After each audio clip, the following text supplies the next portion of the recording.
Have you ever pondered how some health beliefs become popular wisdom, and why some of them, like the fat is bad mantra, hold sway for so long? It all begins with a seed, a kernel of an idea, planted by someone influential, like Ansel Keys.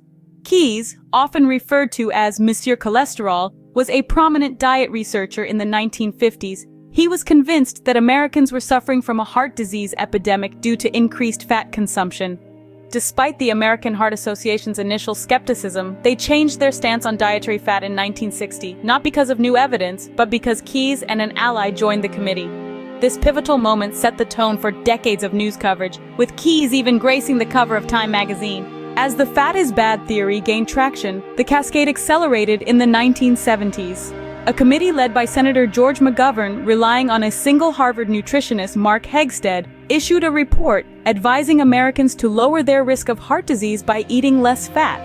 This report caught the eye of Carol Tucker Foreman, an assistant agriculture secretary, who hired Hegsted to create national dietary guidelines. The Department of Agriculture's advice against eating too much fat was issued in 1980 and later incorporated into its food pyramid. Despite this, there was still no substantial evidence to recommend a low-fat diet for all Americans.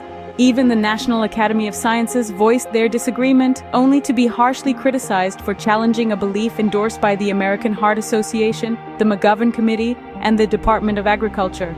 The skepticism surrounding the fat is bad theory became a reputational risk, ostracizing dissenting scientists and allowing the public debate and research agenda to be dominated by the fat is bad school. Fast forward to the National Institutes of Health's Consensus Conference, where it was declared that low-fat diets would significantly protect against coronary heart disease. But when put to the test in clinical trials, the evidence consistently contradicted this theory. The most rigorous analysis of these trials, published in 2001 by the Cochrane Collaboration, concluded that low-fat diets had no significant effect on mortality.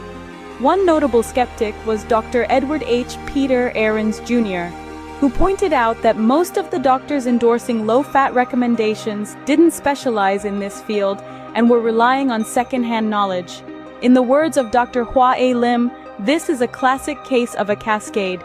But it serves as a poignant reminder to question popular wisdom and to realize that there are many unfounded health fads out there. Remember, it's not always about following the crowd, but about seeking out the truth, no matter how popular or unpopular it may be.